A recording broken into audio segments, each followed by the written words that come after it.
Behind the Attic Wall by Sylvia Cassedy, Chapter 33.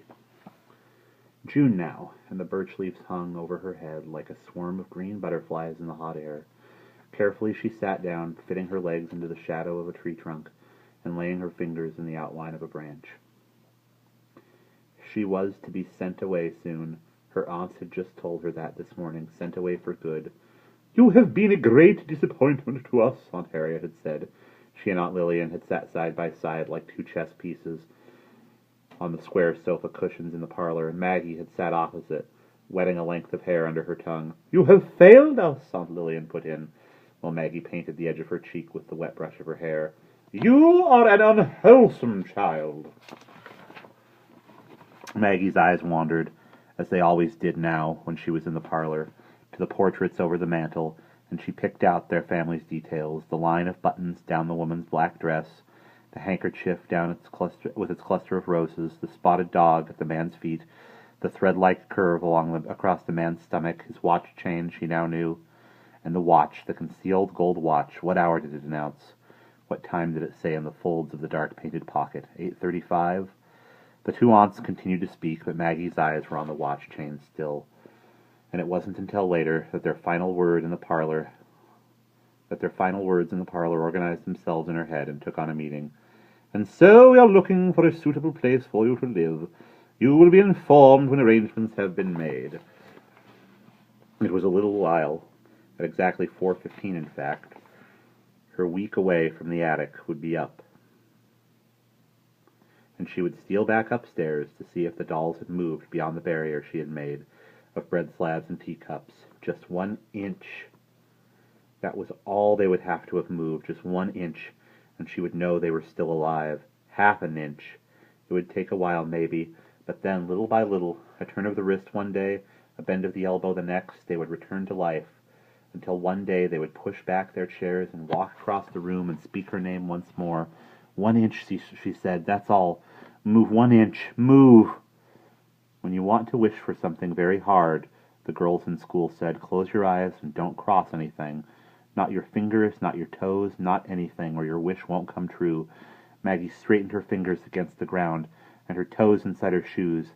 Not even your hair, they warned, and she separated the wet ropes of her hair along her cheek. Move, she said to herself, concentrating, her wish behind tightened eyelids. Move, move, move, just 1 inch. The barn that had burned down had stood on the spot where she now rested. Uncle Morris had told her that.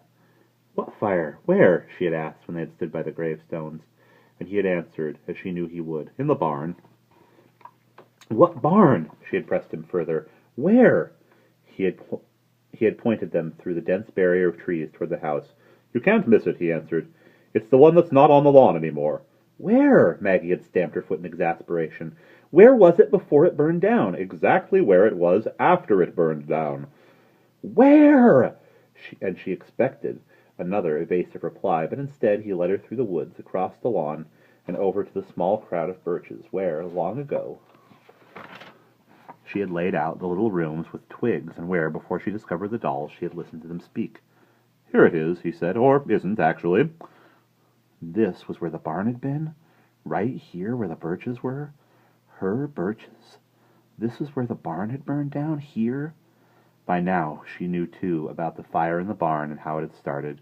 2 nights ago, after her aunts had sent her to bed, she had silently crept along the upstairs hall and into the old schoolroom, crouching beside the shelves until she found what she was looking for, the bound diary with the writing pale as insect legs. The light was dim, and she had to follow with her finger the strange words that stretched in slanted rows across each page. The book began abruptly, without title or name, with a date and 2 sentences. Maggie sat down at one of the old wooden desks to read them. September 15th. Only 7 girls enrolled so far this year. Dora will give us trouble, and Alice is sickly. But it was the last written page, halfway through the volume, that interested Maggie most, and she rifled the pages with her thumb until she reached it. May 14th it began. "It is very quiet here now, with the girls all away, and there are old school papers to burn. I wonder if the stove in the barn will take them. The door keeps falling off, and something, a watery stain had washed out the words. I must try to mend it." That was the end. The remainder of the book was blank. Maggie didn't return to her room that night until long after her aunts had gone to bed, and she moved silent as a moth along the wall of the darkened corridor, hearing in her head over and over the words, "The door keeps falling off. I must try to mend it." The twigs that outlined the little rooms on the ground were now in disarray, and Maggie could no longer tell where the kitchen belonged or the dining room. She gathered them up in a bunch and swept them back and forth across the grass. Back and forth, making ripples, waves, and ripples again. "Oh, what's that?" The backwards girl stood at silent attention in a semicircle at the edge of the birches. "What's that you have?"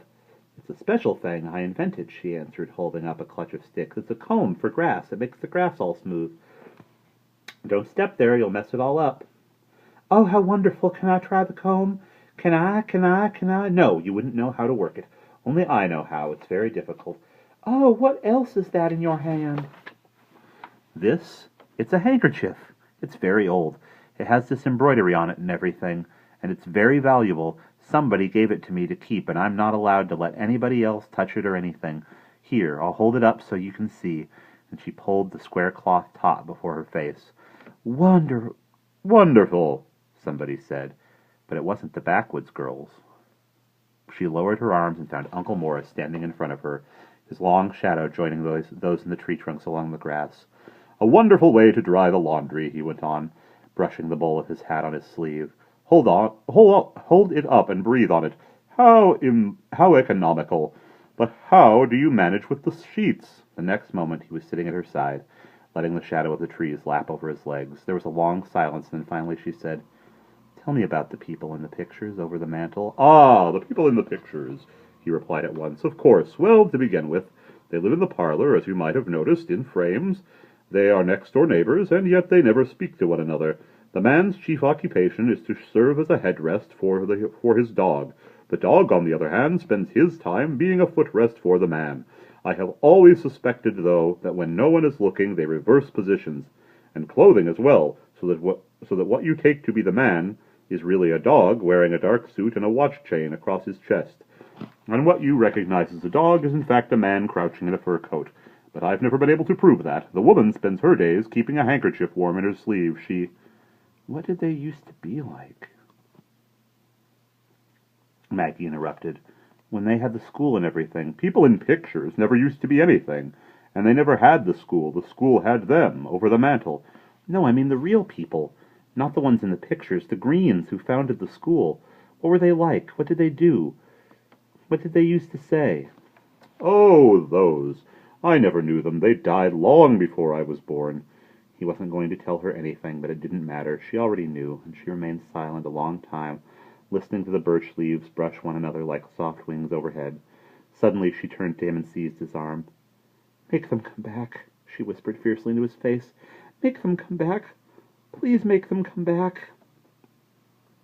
"Ah," he answered, looking into the sky, "make them come back. I am often quite successful at making things come back. Clouds, for instance. Clouds frequently come back if I urge them to, although they usually take their time about it. That one up there, see it? The one that looks like a bathrobe? I asked that one to come back last August, and here it is at last." Maggie tightened her grip on his arm and shook it. "I mean them," she whispered, not taking her eyes from his face. "Make them come back." For a long while Uncle Morris didn't answer at all. He only looked down at her, and neither of them spoke. "Please," she whispered again. "Ah, them," he finally said. Of course, I'll make them come back." There was a new firmness in his voice and a sound of promise. "Of course I will, when it's time." He knew then. He knew. And Maggie smiled at him a little, the first smile she had ever offered him. Uncle Morris was the one who would make the dolls come back. "Of course I will," he had said. Promised, almost. Timothy, John, and Miss Christabel might even now be shifting in their seats at the table, reaching out with their hands, knocking over the unsteady wall of wooden bread, brushing against the teacups. And Juniper would be starting to growl in his basket. She must remember to fix his ear. "When?" she asked. "When will it be time?" Uncle Morris slipped his legs out from one shadow and under another. "When will it be time?" he repeated. "Well, it will be time tomorrow, and the day after that as well. There are very few moments, in fact, when it is not time. Right now, he inspected his watch. The time is 4:15, but chances are that won't last more than 5 minutes. 10 at most. Where are you running off to? No sound came from above as Maggie mounted the stairs 2 at a time, and the creak of the floorboards was the only noise to enter her ears as she crossed the attic floor. She closed her eyes and held her breath as she rounded the wardrobe, whispering over and over, "Be alive, be alive, be alive!"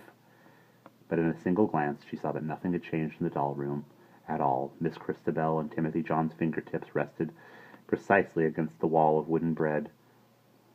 Their painted faces stared unseeing across the table.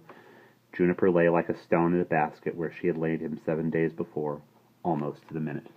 And that is the end of chapter 33.